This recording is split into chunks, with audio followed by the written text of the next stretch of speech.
brought to you by Palvi Agrico. आता शेतीसाठी जे काही लागणार ते घरपोच मिळणार, तेही मोबाईलच्या एका क्लिकवर. नमस्कार, मी अभिजित करंडे. मुंबई तकमध्ये आपल्या सर्वांचं स्वागत आहे. गेल्या काही दिवसांपासून अमेरिकेशी झालेला भारताचा व्यापार करार जो आहे तो वादात आहे. विरोधकांकडून या व्यापार करारामुळे भारतीय शेतकऱ्यांचं आणि भारतीय बाजाराचं मोठं नुकसान झाल्याचा आरोप करण्यात येतोय. राहुल गांधींनी लोकसभेमध्ये त्याचा उल्लेखही केला. दुसऱ्या बाजूने सरकारच्या वतीनं शॉर्ट टर्म पिरियडमध्ये यातले काही गोष्टी ज्या आहेत त्या तोट्याच्या असल्या तरी लॉंग टर्ममध्ये भारतासाठी, भारताच्या अर्थव्यवस्थेसाठी हा व्यापार करार अर्थात ट्रेड डील जी आहे ती महत्त्वाची आहे, अशा पद्धतीनं त्याचा युक्तिवाद केला जातोय. पण काल राहुल गांधी यांनी बोलताना देशातल्या शेतकऱ्यांचा यामुळं सर्वात मोठा तोटा होणार आहे. त्यातल्या त्यात जी इंडस्ट्री, कॉटन इंडस्ट्री आहे किंवा टेक्स्टाईल इंडस्ट्री आहे किंवा दुसऱ्या बाजूला सोयाबीन, मका पिकवणारे शेतकरी आहेत किंवा त्यावरती आधारित जी इंडस्ट्री आहे त्याचं मोठं नुकसान होणार आहे आणि पर्यायानं त्याचा सगळा तोटा जो आहे तो शेतकऱ्यांना सहन करावा लागणार आहे, असा युक्तिवाद केला. पण यातलं सत्य नेमकं काय आहे? शेतकऱ्यांना खरं त्याचा तोटा होणार आहे का? ज्या पद्धतीचं मार्केट आपल्याकडचं कॉटनचं, कापसाचं आहे त्या मार्केटला काही धोका निर्माण झाला आहे का? शेतकऱ्यांनी कापूस पिकवताना आता काळजी घ्यायला पाहिजे का? दुसरा महत्त्वाचा विषय म्हणजे की आपला जो बाजार आहे किंवा टेक्स्टाईल मार्केट जे आहे आपलं, आपण जे कपडे उत्पादन करतो त्याला सुद्धा जास्तीचं कॉम्पिटिशन किंवा आपण स्पर्धा म्हणूया ती तयार झाली आहे का? आणि त्याचा फटका कसा आपल्याला बसणार आहे किंवा आपल्याला काही फायदा त्याचा होणार आहे का? या सगळ्याबद्दल आपण जाणून घ्यायचं आहे. आपल्यासोबत आहेत कृषी अर्थतज्ञ राजेंद्र जाधव. ते गेली 20-25 वर्ष या सगळ्या क्षेत्राचा जवळून अभ्यास करतायत आणि त्याचं वार्तांकनही करतायत. राजेंद्र, आपलं खूप खूप स्वागत आहे. बेसिकली हे शेतकऱ्यांना किंवा माझ्यासारख्या सामान्य लोकांना ज्यांचा या सगळ्या गोष्टीशी संबंध, त्यांना हे समजून घ्यायचं की ट्रेड डील म्हणजे व्यापार करार हे नेमकं असतं काय दोन देशांमध्ये? व्यापार करारामध्ये द्विपक्षीय करार आपण मराठीत म्हटलं तर हे असतं की प्रत्येक गोष्टीचे काही बलस्थानं असतात, काही वीक स्थानं असतात. म्हणजे काही गोष्टीमध्ये आपण सरप्लस असतो, काही मध्ये डिफिसिट असतं. म्हणजे नैसर्गिकपणे काही गोष्टी तुमच्याकडे जास्त अतिरिक्त उत्पन्न असतं, काही देशामध्ये त्या गोष्टीचं पुरेसं उत्पादन असतं. ज्या देशामध्ये अतिरिक्त उत्पादन आहे तो देश काय करतो, अतिरिक्त उत्पादन ज्या देशाकडे कमी आहे त्या देशाला ते विकतो आणि त्या देशाकडे जे अतिरिक्त उत्पादन आहे, म्हणजे अमेरिकेकडे जे अतिरिक्त उत्पादन आहे ते अमेरिका आपल्याला विकणार. आपल्याकडे जे अतिरिक्त, उदाहरणार्थ आपण जर ह्याचा विचार केला डायमंडचा, तर जगातील 90% डायमंड हे भारतामध्ये पॉलिश होतात त्यांचं, आणि ते अमेरिकेत सगळ्यात जगातलं मोठं मार्केट आहे. मग आपण कच्चे डायमंड, रब डायमंड म्हणतो, ते बोस्वाना वगैरे इतर देशातून आणतो, त्याला पैलू पाडतो, पॉलिश करतो आणि ते अमेरिकेला विकतो. तर त्यांच्याकडे ते नाही आहे. तर ट्रेड डीलमध्ये हे असतं की तुमच्याकडे काहीतरी आहे ते अतिरिक्त आहे ते आम्ही घेऊ आणि आमच्याकडे अतिरिक्त काय आहे ते तुम्ही घ्या, जेणेकरून दोन्ही देशाला फायदा होईल. दोन्ही देशामध्ये याच्यामध्ये फायदा करताना मुख्य हा हेतू असतो की दोन्ही देशामध्ये जे एम्प्लॉयमेंट जनरेशन आहे त्याला कसा बूस्ट मिळेल, जास्तीत जास्त लोकांना रोजगार कसा मिळेल. त्यामुळे कुठलाही व्यापार करार करताना दोन्ही देश काय विचार करतात की त्यांच्यामध्ये ज्या उद्योगावरती सर्वात जास्त लोकसंख्या अवलंबून आहे त्या उद्योगाला कसा फायदा मिळेल, हा त्यामध्ये हेतू असतो दोन्ही देशांचा. त्यात तो लक्षात घेऊन आता भारत आणि अमेरिका दरम्यान व्यापार करार होतोय. पण ह्यामध्ये फरक असा आहे की हे व्यापार करार कायमच होत असतात. पण आता ट्रम्प आल्यानंतर असं आलं की त्यांनी अचानक सर्व देशावरती अगोदर टॅरिफ लावलं, नंतर ते तुम्हाला त्यातून सुटका हवी असेल तर करार करा. म्हणजे जनरली कसं असतं, व्यापार करार हे मैत्रीपूर्ण असतात. तुमची माझी मैत्री आहे, तुम्ही काय मला दिलं, मी तुम्हाला काय दिलं, असं असतं. असं नसतं मी तुमच्या कपाळाला बंदूक लावलेली म्हटलं की हे घ्या ते द्या असं. तर ते थोडक्यात मागच्या जेव्हापासून त्यांनी आपल्यावरती 50% आपल्या देशातून जी काय निर्यात होणार त्याच्यावरती 50% जे आयात शुल्क टोटल लावलं. आधी 25% होतं आणि त्यावरती रशियातून आपण तेल खरेदी करतो म्हणून आणखी 25% लावलं. तर एका अर्थानं ते 50% लावलं आणि त्यामुळं बऱ्याच गोष्टी आपल्या देशातून जी निर्यात होती ती जवळपास मंदावली होती. आणि त्यातून तुम्हाला सुटका हवी असेल तर व्यापार करार करा असं. तर ह्या व्यापार कराराचं हे थोडंसं वेगळं वैशिष्ट्य आहे. अमेरिका का याच्यामध्ये म्हणजे अमेरिकेने काल सांगितले की आता भारताशी व्यापार करार पहिल्यांदा केला, आपल्याकडे त्यांनी 18% टेरिफ लावलं. म्हणजे आपल्याकडून ज्या काही वस्तू जातील त्याच्यावरती आयात शुल्क त्यांच्याकडे 18% असेल. दुसरं जे आहे ते म्हणजे काल त्यांनी बांगलादेश सोबत करार केला, त्यांना 19% टेरिफ लावलं. अमेरिका का रूल करते हे सगळं ट्रेड डील आणि ह्या सगळा व्यापार करार प्रत्येक देशाशी असलेला? कारण की अमेरिकेला असं वाटतं की अमेरिकेसोबत प्रत्येक देशाचा ट्रेड डिफिसिट आहे. म्हणजे थोडक्यात काय, तर अमेरिका त्या देशाकडून, भारत असेल, बांगलादेश असेल, ज्या देशाकडून जास्त आयात करते आणि अमेरिकेची त्या देशाने निर्यात आहे ती कमी आहे. त्यामुळे अमेरिकेला असं वाटतं की हे सर्व देश आहेत ना, हा आमचा फायदा घेत आहेत. अच्छा. हां, आणि त्यामुळं अमेरिकेमध्ये जॉब क्रिएशन, म्हणजे रोजगाराच्या संधी आहेत ना त्या वाढण्याऐवजी कमी होत आहेत आणि सर्व देश त्यांचा फायदा घेतात. त्यामुळे तो फायदा घेणं मी बंद करेन आणि त्या मागा म्हणजे मेक अमेरिका ग्रेट अगेन जे काही ट्रम्प यांचं आहे तर त्यांचा तो प्लॅन हा आहे की अशा पद्धतीनं अमेरिकेमध्ये रोजगाराच्या संधी उपलब्ध करण्यासाठी म्हणून मी इतर देशावरती टॅरिफ लावेन. त्यामुळं तिथून येणारा जो माल आहे तो देशामध्ये अमेरिकेत लँड होताना तो महाग असेल आणि अमेरिकेत तो माल महाग झाला परदेशातील माल इम्पोर्टेड गुड्स महाग झाले तर साहजिकच जे लोकल प्रोडक्शन आहे ते कॉम्पिटिटिव्ह होईल आणि ते कॉम्पिटिटिव्ह झालं तर लोकल स्थानिक पातळीवरती रोजगाराच्या संधी उपलब्ध होतील. ह्या लॉजिकपासून ते हे अशा पद्धतीने सर्व देशावरती फक्त म्हणजे ते म्हणतात की ते त्यांनी पण लोकल काय वोकल फॉर लोकलचा नारा दिलेला आहे. पण स्लोगन बदलतात बेसिक हे तेच आहे. मग मला आता दुसरा जो महत्त्वाचा प्रश्न की ज्याच्याकडे आपण येतोय की तो म्हणजे की काल जेव्हापासून बांगलादेशशी करार झालेला आहे तेव्हापासून आपल्या कॉटन इंडस्ट्री जी आहे ती एका पद्धतीने धास्तावलेली आहे. तर बांगलादेशशी झालेला जो करार आहे त्याच्यामध्ये त्यांच्यावरती 19% टेरिफ आहे, आपल्यावरती 18% आहे. मग तरी सुद्धा आपल्याला चिंता करावी असं त्या करारामध्ये काय आहे? त्यामध्ये सगळ्यात महत्त्वाचं काय भारत आणि बांगलादेशमध्ये दोघंही आहेत ना जे कपड्याचे निर्यातदार आहोत आपण गारमेंट एक्सपोर्टर म्हणतो ते दोघंही आहोत आपण आणि आपल्यापेक्षा त्यांच्याकडे लेबर हा स्वस्त आहे आणि ते आपल्या पुढे आहेत थोडं त्यांना एज आहे. आपण मूलभूत फरक आहे की बांगलादेशमध्ये कापसाचं उत्पादन जवळपास नगण्य आहे काहीच होत नाही आणि भारत हा जगामध्ये कापूस उत्पादन जगातला सेकंड बिगेस्ट प्रोड्युसर आहे. पण त्यामुळं आपण जो कापूस तयार करतो तर त्या कापसापासून आपण यार्न म्हणजे तयार करतो फॅब्रिक तयार करतो आणि त्याच्यापासून तयार कपडे करतो त्याची आपण निर्यात करतो. बांगलादेशमध्ये काय बांगलादेशमध्ये कापूसाचं उत्पादन नाही आहे ते कच्चा कापूस आयात करतात आणि त्याची निर्यात करतात कपड्यांची आणि काल जे अमेरिकेनं ट्रेड डील साईन केलं बांगलादेशमध्ये त्यामुळे त्यांनी हे प्रोव्हिजन दिलेलं आहे की तुम्ही कच्चा कापूस जर अमेरिकेतून तुम्ही आयात करणार असाल आणि त्याच्यापासून कपडे बनवून जर तुम्ही निर्यात करणार असाल तर त्यावरती 0% असेल. म्हणजे एका बाजूला 0 आणि एका बाजूला 18 म्हणजे बरोबर जर तुम्हाला 18-19 दिवस असेल आपल्याला 1% ॲडव्हान्टेज असेल. पण जेव्हा तुम्ही टेक्स्टाईलचा विचार कराल तर टेक्स्टाईलमध्ये तो ॲडव्हान्टेज नाही आहे आपल्याला. टेक्स्टाईलमध्ये 18%चा थेट जो ॲडव्हान्टेज आहे तो बांगलादेशला आहे. आता काल ते झाल्यानंतर बरेच लोक म्हणायला लागले की याच्यामुळे आपल्याला फारच तोटा होईल वगैरे. त्यानंतर मात्र आता वाणिज्य मंत्रालय भारतीय वाणिज्य मंत्रालय म्हणतं आहे की आम्ही तशाच पद्धतीचा व्यापार करार अमेरिकेशी करण्याचा प्रयत्न करू की ज्याच्यामध्ये अमेरिकेतून आपण कापूस आयात करू आणि तयार कपडे आपण पुन्हा अमेरिकेला एक्सपोर्ट करू आणि त्यामध्ये पुन्हा ते आपल्याला 0 इम्पोर्ट ड्युटी लावतील. पण त्यावेळेस जो कापूस आयात होईल भारतामध्ये त्याला पण 0 इम्पोर्ट ड्युटी लावायला लागेल. याच्यामध्ये असं अडचण होते की टेक्स्टाईल उद्योगाचं ठीक आहे पण आपल्या शेतकऱ्यांचं काय हा मुद्दा येतो. मग आता बेसिक प्रश्न मला असा पडलाय की भारत किती कापूस बांगलादेशला पाठवतो किंवा निर्यात करतो? भारत अमेरिकेला पाठवतो.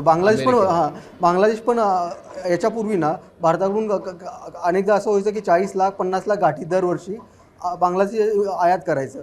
पण असं झालं की मागच्या ना 10 वर्षामध्ये भारताची जे कापसाची उत्पादकता आहे ती फार मंदावली आहे. एक काळ असा होता की 2012-2013 या काळामध्ये साधारणतः भारतातून 110 लाख गाठी निर्यात व्हायच्या. तर भारत हा जगातला दुसऱ्या क्रमांकाचा निर्यातदार होता. आता अशी अवस्था आहे की आपण नवीन वाहन काही अडॉप्ट केले नाहीत. सरकारनं कुठल्याही 2002मध्ये BT2 म्हणजे BT कॉटनचा दुसरा वाहन आहे त्याला आपण परवानगी दिली. त्यानंतर कुठल्याही वाहनाला कुठल्याही सरकारनं परवानगी दिली नाही. त्यामुळे झालं असं आपली उत्पादकता वाढली नाही आहे. त्यामुळे आपण जो जगाला 2 नंबरचा निर्यातदार होतो तो मागच्या वर्षीपर्यंत आपण थेट आयातदार झालेलो आहे. आपण आता 40 लाख गाठी दरवर्षी आयात करतो आहे. त्यामुळे बांगलादेशाची आपली जी निर्यात असते ती कधी 5 लाख गाठी कधी 10 लाख गाठी एवढी कमी झाली जी कधी 50 लाख गाठीच्या वरती असायची. आणि ह्याच्या अगेन्स्ट तुम्ही चीनचं उदाहरण घ्या. चीनबरोबर आपण टेक्स्टाईलमध्ये कॉम्पीट करतो. चीनमध्ये BT5 आलेलं आहे. आपल्याला BT2 खूप जुनं म्हणजे काय म्हणतो जुन्या जनरेशनमध्ये 2G आणि 5Gच्या स्पीडचा तो थोडक्यात फरक तुम्हाला लक्षात येतो. काय म्हणजे सामान्य माणसाला समजावं की त्याचा काय फरक पडतो त्या कापसाचा आणि BT5चा आणि BT2 मध्ये काय फरक आहे? साध्या शब्दामध्ये शेतकऱ्यांसाठी जवळपास ना 30 ते 40% यील्ड जास्त असते. जे हे वेदर रेजिस्टंट व्हरायटी असतात ज्यामुळं आपल्याकडे जसं काय अवकाळी पाऊस पडतो अचानक मोठा ड्राय स्पेल असतो पाऊस पडत नाही पण तर त्या हवामानामध्ये ह्या व्हरायटी जास्त स्टडी असतात त्या उभ्या राहतात आणि ह्यांचं स्टेपल लेंथ आहे ना ही पण थोडीशी मोठी आहे. त्यामुळे आपण एक्स्ट्रा लॉंग स्टेपल वगैरे म्हणतो तर ते आपल्या देशामध्ये होत नाही. त्याचं कारण काय ते आपण त्या जाती डेव्हलप होतील किंवा ज्या डेव्हलप झालेल्या जाती आहेत त्यांचा भारतामध्ये प्रसार हो यासाठी आपण मान्यताच देत नाही आहोत.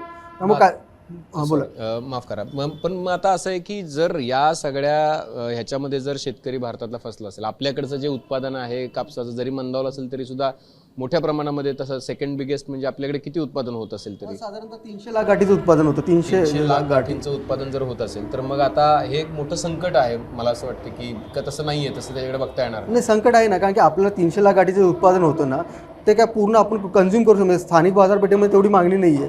स्थानिक बाजारपेठेतली जी मागणी आहे ना ती 200 लाख गाठीपेक्षा पण कमी आहे. नंतर उरलेलं जे उत्पादन असतं ना त्यातून आपण मग काय कार्पेट बनवतो, तयार कपडे बनवतो किंवा यान बनवतो, फॅब्रिक बनवतो. त्यामुळे तो कच्चा कापूस असतो तो त्याचा आपण कुठल्या तरी त्याचं रूपांतर करतो, यानमध्ये करतो, यानचं फॅब्रिकमध्ये करतो, फॅब्रिकचं तयार कपड्यात करतो आणि ते सगळं आपण एक्सपोर्ट करत असतो. जर आपल्यापेक्षा जर चीन किंवा बांगलादेश जास्त कॉम्पिटिटिव्हली एक्सपोर्ट करणार असतील तर मग आपल्याला मार्केट कुठे शोधायला लागेल आणि ते अवघड आहे. एवढं सोपं नाही आपल्याला ते मार्केट शोधणं. टेक्सटाईल इंडस्ट्रीचं काय होणार अशा परिस्थितीमध्ये? टेक्स्टाईल इंडस्ट्री उद्या जर अमेरिकेतून ड्युटी फ्री कॉटनला परवानगी दिली सरकारनं आणि अमेरिकेने पण त्यांना परवानगी दिली तर टेक्स्टाईल इंडस्ट्री सर्व होईल. कारण की ते परदेशातील कच्चा कापूस आयात करतील, तो निर्यात आणि तयार कपडे निर्यात करतील.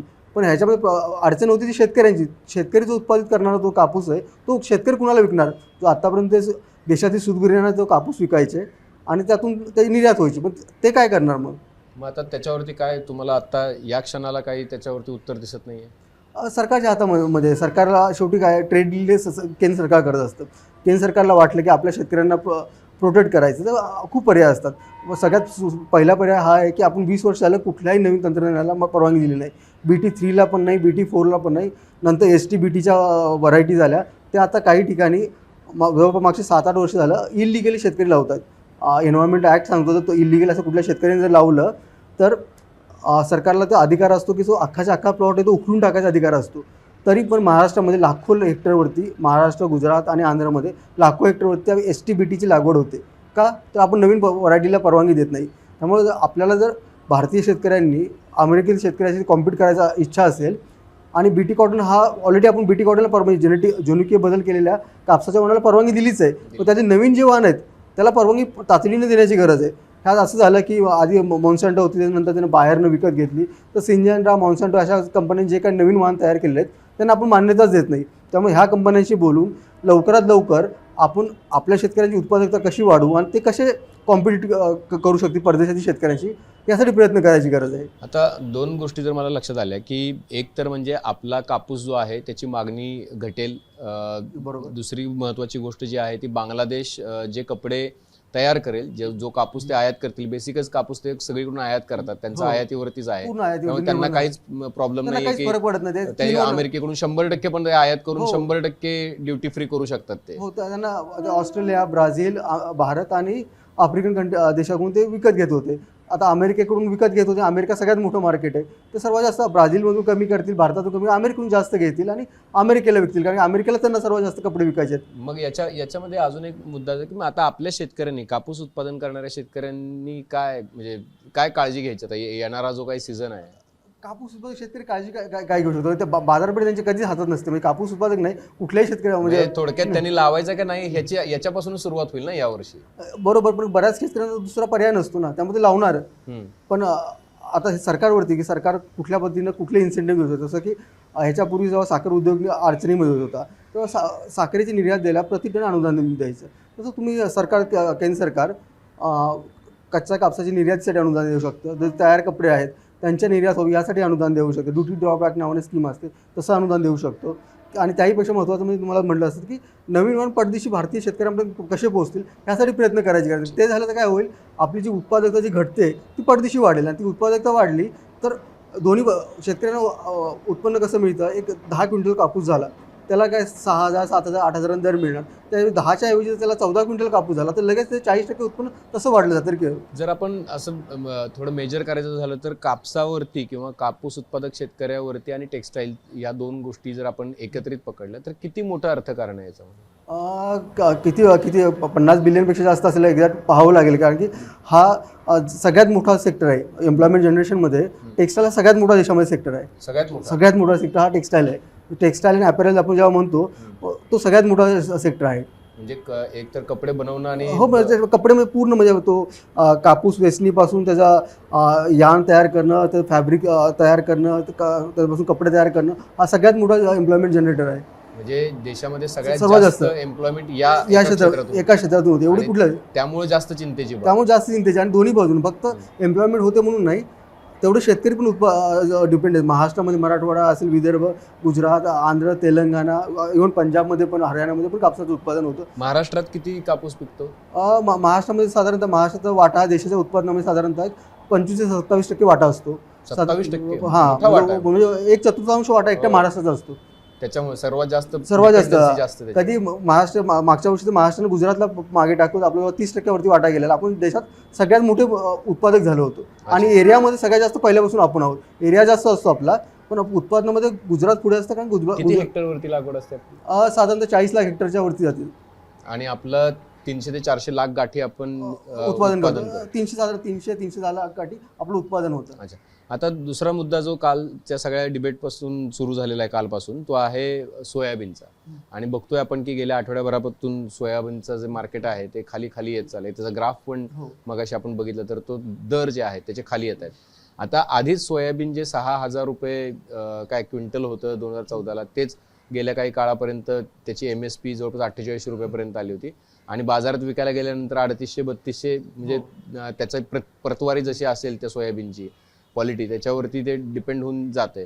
तर सोयाबीनचं मार्केट सुद्धा क्रॅश होण्याची काय कारणं आहेत? सोयाबीन आपण कसं आहे, सोयाबीनला आपण तेलबिया म्हणतो, पण सोयाबीनमध्ये तेलाचं प्रमाण असतं ना ते फार कमी असतं. फक्त 18% तेल असतं. तर सोयाबीनचे दर पडायची 2 कारणं आहेत. एक तर कारण या ट्रेड डीलशी त्याचा पण संबंध असं सांगितलं गेलं. त्याचा थेट संबंध आहे, म्हणून असे दर पडले. एक तर आपण ड्युटी फ्री सोया तेलाची आयातीला परवानगी दिली अमेरिकेतून. ड्युटी फ्री त्यावरती कुठली नाही. आता काय होतं, सध्या 16% ड्युटी लावतो आपण. जे क्रूड सोया ऑइल असेल ना, ते जर क्रूड सोया ऑइल आलं तर त्यावरती आपण 16% ड्युटी लावतो. जर रिफाईन करून आलं तर 38% ड्युटी लागते, त्यावरती इम्पोर्ट ड्युटी लागते. त्यामुळं त्यावरती ड्युटी द्यावी लागते. आता ते जर ड्युटी फ्री आलं तर 16% किंमत कमी होणार थोडक्यात. दुसरं कन्सर्न काय, हे मला म्हटलं असं, हे जरी तेलबिया असलं तर ह्याच्यामध्ये जे मेन असतं 82% मिल असतं, ऑइल मिल, ज्याला लोक सोया पेंट म्हणतात किंवा DOC म्हणतात. आणि ती DOC कुठे वापरली जाते, ते ॲनिमल फीड म्हणजे पशुखाद्यासाठी वापरली जाते. आणि पशुखाद्यामध्ये ही ॲनिमल फीड म्हणून वापरली जाते. आणि त्याच वेळी आता सरकार जे द्विपक्षीय करार आहे त्यामध्ये आपण असं म्हटलं की जे DDGS असतं, तर अमेरिकेमध्ये काय होतं, मोठ्या प्रमाणामध्ये मक्यापासून इथेनॉलची निर्मिती होते. मक्यापासून इथेनॉल बनवलं की त्यामध्ये जे बाय प्रोडक्ट असतं ते बाय प्रोडक्टला DDGS म्हणतात. आणि त्याच्यामध्ये प्रोटीनचं प्रमाण जास्त असतं. ते DDGS आपण इम्पोर्ट करायला, तेही ड्युटी फ्री, त्यामध्ये कुठलाही आयात शुल्क नसणार, त्याला आपण परवानगी दिली या व्यापार करारामध्ये. त्यामुळे पशुखाद्य उद्योगाला काय वाटतं की स्वस्तातलं DDGS अमेरिकेतून आयात होऊ शकतं. आणि स्वस्तातलं DDGS आयात होणार, त्यामुळं सोयाबीनची मागणी घटली. आणि सोयाबीनची मागणी घटल्यामुळे सोयाबीनची मागणी घटली. त्यामुळे आपण असं पाहिलं की आठवड्यामध्ये 600-700 रुपयाने सोयाबीनचे दर खाली आले. आणि सोयाबीनचे दर खाली येणं फार चिंताजनक यासाठी आहे की यावर्षी असं झालं की प्रचंड पाऊस झाला. अगदी ऑक्टोबर महिन्यामध्ये जेव्हा सोयाबीनची काढणी चालू होती ना, त्या काळामध्ये अतोनात पाऊस झाला. आणि त्यामुळं सोयाबीनचे उत्पादन प्रचंड कमी झालेलं आहे. ते गेल्या वर्षी साधारणतः 115 ते 118 लाख टन सोयाबीनचं उत्पादन होतं, ते यावर्षी 90 लाखाच्या खाली गेलेलं आहे. आणि असं असूनही शेतकऱ्यांना चांगला दर मिळत नव्हता. तो आता मिळायला सुरुवात झाली, दर वाढत होते. अचानक ह्याचा द्विपक्षीय करार जसा अनाऊन्स झाला आणि त्यामध्ये आपण सोया तेल आणि DDGS यांचा जसा समावेश आहे जसं कळालं, तसं लगेच 700 रुपयाने आठवड्याभरात दर कमी झालेले. अच्छा, मग आता सोयाबीन ज्या वेळेला दर कमी होत आहेत आणि सोयाबीनची पण जर काय सोया तेल, DDGS किंवा तुम्ही म्हणालात की DOC या सगळ्याचे दर जर पडणार असतील या सगळ्यामुळं, तर मग सोयाबीन उत्पादक शेतकरी पण धोक्यात आला, त्याच्यावरचे सगळे काय असलेली इंडस्ट्री पण धोक्यात आली. हो आली ना. आणि ह्याच्यामध्ये आता नीट विचार केला ना तर कुठलेही शेतकरी धोक्यात आले. सोयाबीन आले, कापूस आले आणि मका आले. त्याचा नीट विचार केला, मका पण आला. कारण की DDGS हे जसं मका पण पशुखाद्य उद्योगच मकाचा सर्वात मोठा ग्राहक आहे पशुखाद्य उद्योग. ते हे मकाही घेतात आणि सोया पेंडही घेतात. पण त्यांना जर स्वस्तात अमेरिकेतून येणारे DDGS मिळणार असेल तर ते कशाला मका घेतील स्थानिक बाजारातला. आणि द्विपक्षीय करार हा 2 देशामध्ये होतो. त्यामुळे 2 देशांचा विचार केला तर ठीक आहे, पण महाराष्ट्रापुरता विचार केला तर सर्वात जास्त फटका हा महाराष्ट्रातल्या शेतकऱ्यांना बसणार आहे. एवढा फटका हा पंजाबमधल्या शेतकऱ्यांना बसणार नाही, कारण ते मुख्यतः तांदूळ आणि गव्हाचं उत्पादन करतात, किंवा केरळमधल्या शेतकऱ्यांनाही भेटणार नाही. महाराष्ट्राच्या बाबतीमध्ये मात्र आपल्या राज्यातली महत्त्वाची 2 पिकं आहेत ना, ती कापूस आणि सोयाबीन आहेत. आणि पश्चिम महाराष्ट्रामध्ये ऊसाला फरक पडणार नाही. तसे ऊसाचे शेतकरी तुलनेने सधन असतात. तो कोरडवाहू भागातले शेतकरी आहेत ज्यांना सर्वात जास्त आधाराची गरज असते, जिथे सर्वात जास्त आत्महत्या होतात, त्या कोरडवाहू भागातल्या शेतकऱ्यांना मात्र द्विपक्षीय व्यापार करायचा सर्वात जास्त फटका बसणार आहे. मराठवाडा विदर्भातल्या शेतकऱ्यांसाठी कुऱ्हाड आहे. ही हो कुऱ्हाडच आहे. आणि ह्यामध्ये आता पहा, हे जे DDGS आपण आयात करणार आहोत आणि सोया तेल आयात करणार आहोत, हे कसलं सोया तेल आणि DDGS आहे.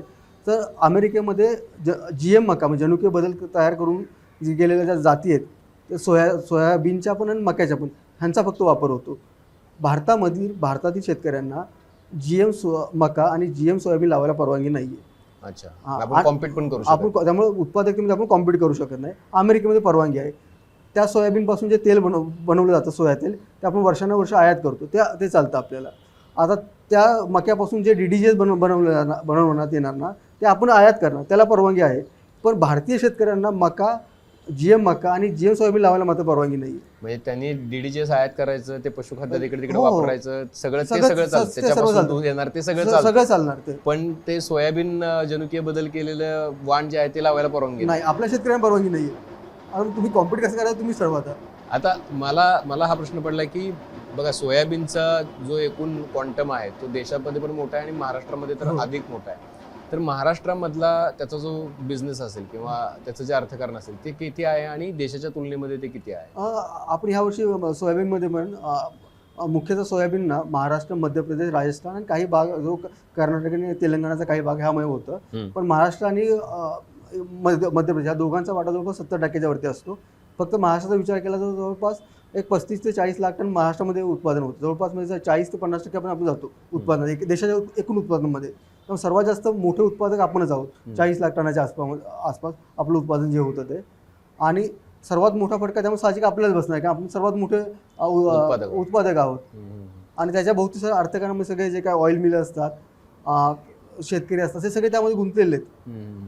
मग आता जे काही उत्पादनं बनतात सोयाबीन पासूनची ती सगळी त्याच्यामुळे परत अडचणीत येतील, कारण की इतक्या मोठ्या प्रमाणामध्ये जर स्वस्तामध्ये सगळ्या गोष्टी आयात होणार असतील, म्हणजे जर 16% डायरेक्ट काय झिरोच होणार असेल त्याच्यावरची ड्युटी, सोया तेलावरची ड्युटी 0 होणार आहे. DDGS त्याच्यापूर्वी आपण कधी अलाउच केलं नव्हतं, कारण ते GM कधीच अलाव नव्हतं केलं, कारण ते GM होतं. पहिल्यांदा असं होतं की ते GM DDGS आपण अलाव करतोय, ह्याच्यापूर्वी कधी आपण ते परवानगी दिली नव्हती. मग ते आयात करतोय तर मग आपण सोया काय GM वाण लावायला का नाही आयात करत? हा प्रश्न साहजिक आहे तो, आणि तो खरंच विरोधकांनी लावून दिला पाहिजे.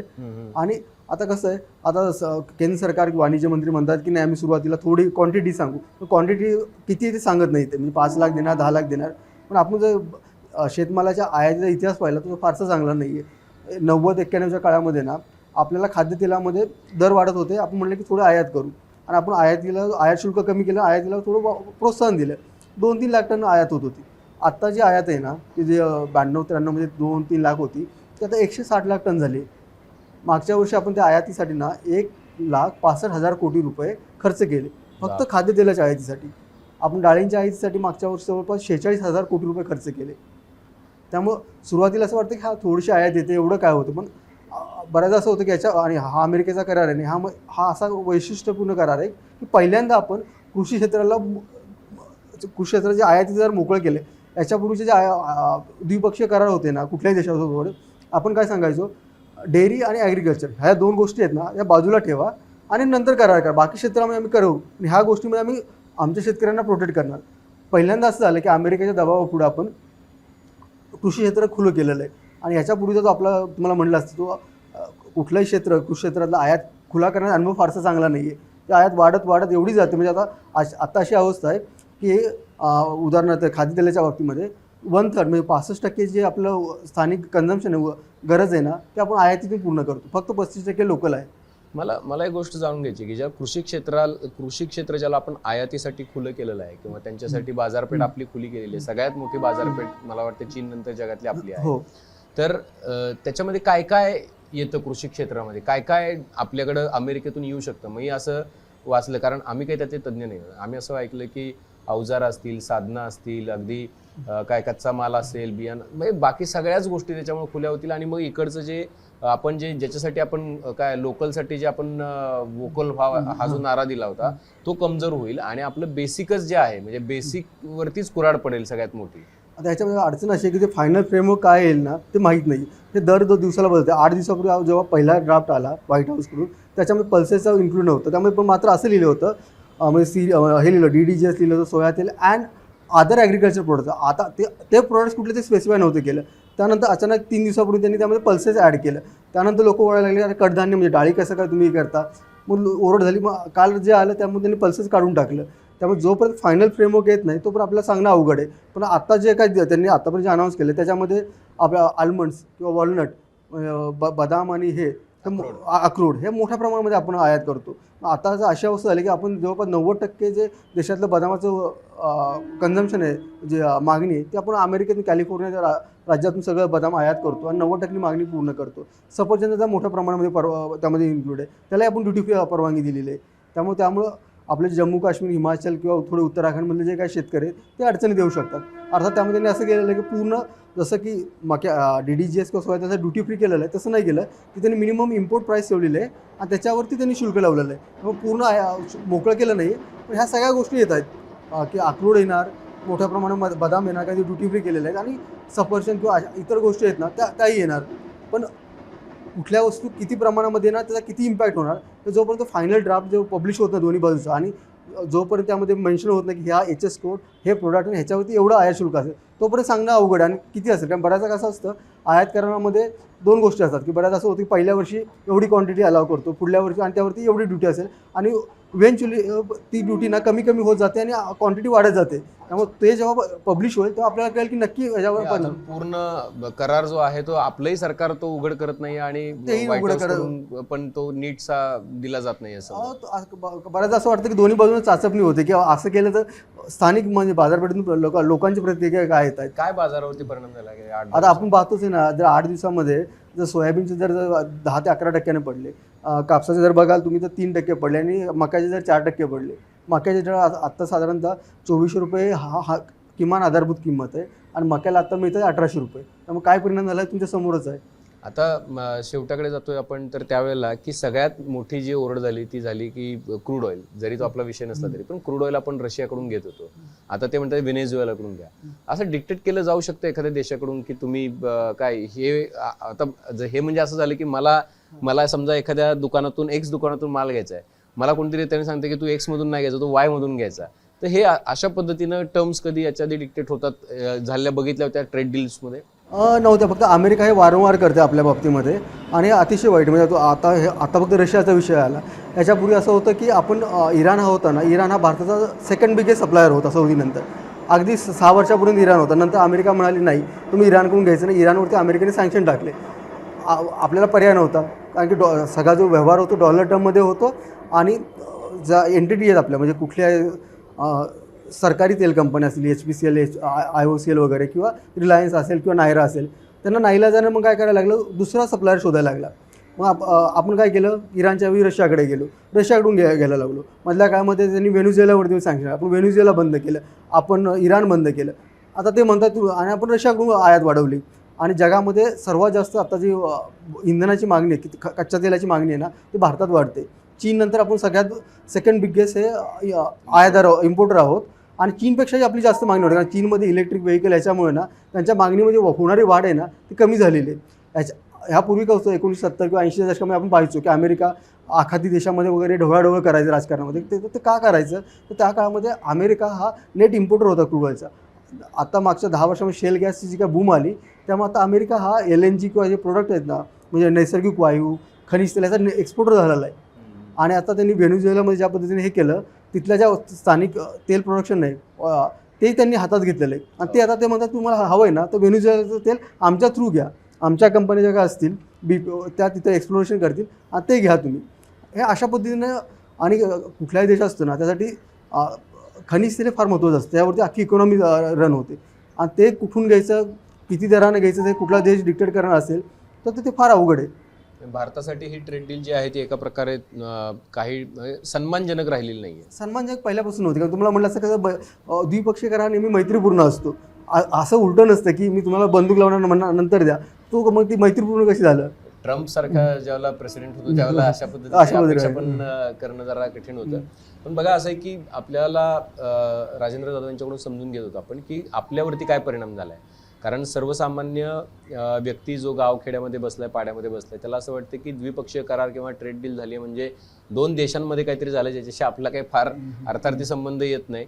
पण हे सगळं तुमच्या रोजच्या दैनंदिन जीवनाशी निगडीत गोष्टींबद्दलचे हे करार आहेत की ज्या पॉलिसीज सरकार ठरवतं आहे किंवा ज्या पॉलिसीजला मान्यता देतं आहे त्याचा थेट इम्पॅक्ट किंवा त्याचा थेट परिणाम तुमच्या खिशावरती, तुमच्या काय म्हणू आपण त्याला, उत्पन्नावरती, उत्पादनावरती होणार आहे, तुमच्या जीवनावरती, जीवनमानावरती सुद्धा होणार आहे.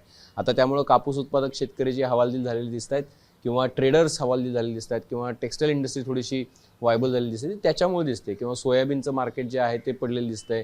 सोयाबीनला जो दर मिळत नाहीये, जर आता शेतकऱ्यांना असं वाटतं अरे कालपर्यंत तर जरा बरं होतं, 8-10 दिवसांपूर्वीपर्यंत, 10 दिवसापूर्वीपर्यंत, आणि आता अचानक असं कसं काय 500-700 रुपयांनी पडलं, तर त्याचं कारण हे आहे.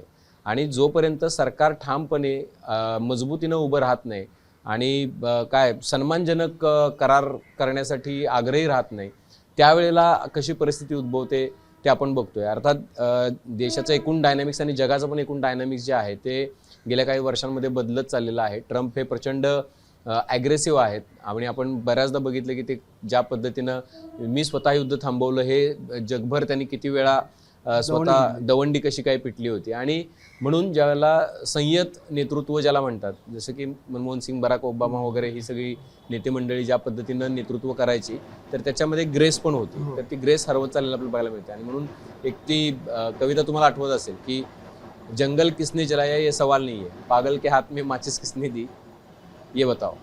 तर मला असं वाटतं की हे सगळं जग जे आहे ते अशा पद्धतीनं आपल्या मुठीत काबीज करण्याच्या हेतूनं किंवा स्वतःच्या देशातल्या लोकांच्या भल्या मनात ठेवून बाकीच्या अख्ख्या जगावरती असं क्रश करणं, मला असं वाटतं की हे फार धोकादायक ट्रेंड आहे हा. बरोबर. तर बघूया आपण याचे काय परिणाम होत आहेत. अजून फ्रेमवर्क आलेलं नाहीये पूर्ण, ते कधीपर्यंत येण्याची शक्यता? असं काही नाही, कारण आता ही डील आपली ट्रेड डील होती ना, सर्वात अगोदर आपण निगोशिएट करायला सुरुवात केली होती मागच्या वर्षी एप्रिलमध्ये. आणि त्यानंतर प्रत्येक वेळी गव्हर्नमेंट सांगे 2 महिन्यामध्ये होईल, 4 महिन्यामध्ये होईल. आता अचानक अनाऊन्स केलं. आयडियली ह्या मंथ एंडपर्यंत, म्हणजे ह्या मंथ एंडपर्यंत आयडियली अनाऊन्स होणं अपेक्षित आहे.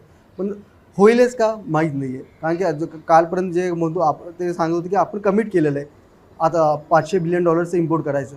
अचानक त्यांनी शब्द बदलले आणि आता इंटेन्शन म्हणलेले आहेत. आता पुढे जाऊन आणखी काय म्हणतात, आणि त्याचवेळी ते म्हणतात की वी आर मॉनिटरिंग. ते म्हणतात की आम्ही पाहतोय की तुम्ही रशियातून तेल खरेदी बंद करताय का. जर तुम्ही रशियातून तेल खरेदी बंद नाही केली, पुन्हा आम्हाला लक्षात आलं की तुम्ही रशियाकडून पुन्हा तेल खरेदी करत आहात, तर अचानक पुन्हा आम्ही 25% जे टॅरिफ आहे ते पुन्हा लावू. त्यामुळे असं नाही की आपण हा द्विपक्षीय करार केला म्हणजे आपल्यावरती ते 18%च टॅरिफ असणार आहे, आयात शुल्क असणार, असं नाही आहे. ते कुठल्याही क्षणी त्यांना वाटलं, म्हणजे ट्रम्पच्या येती म्हणा, ते पुन्हा लगेच 25% आणखी लावू शकतील. तर ही अशी सगळी सर्कस होऊन बसलेली आहे. त्यामुळे आपल्याला वाट बघावी लागणार आहे. फ्रेमवर्क क्लिअर होऊ द्या आणि त्याच्यानंतर सुद्धा ते आपल्याला मॉनिटर करणार आहेत. एका पद्धतीनं त्यांनी आपल्या काय कोणाला तरी बंधक बनवतात तशा पद्धतीनं हा द्विपक्षीय करार जो आहे तो पार पाडण्याचा हेतू त्यांचा दिसतोय. पण तुमची काही मतं असतील, काही प्रश्न असतील निश्चितपणे, तर ते विचारा कमेंट बॉक्समध्ये. बेल आयकॉनवरती क्लिक केलं तर अपडेट्स मिळत जातील. आणि सर्वात महत्त्वाचं म्हणजे मुंबई तकचं यूट्यूब चॅनल सबस्क्राईब करायला विसरू नका. राजेंद्रजी, तुम्ही आलात आणि बोललात, थोडं समजावून सांगितलं, तर आम्हालाही थोड्याशा गोष्टी क्लिअर झाल्या, त्याबद्दल मनापासून आभार. पाहत राहा मुंबई.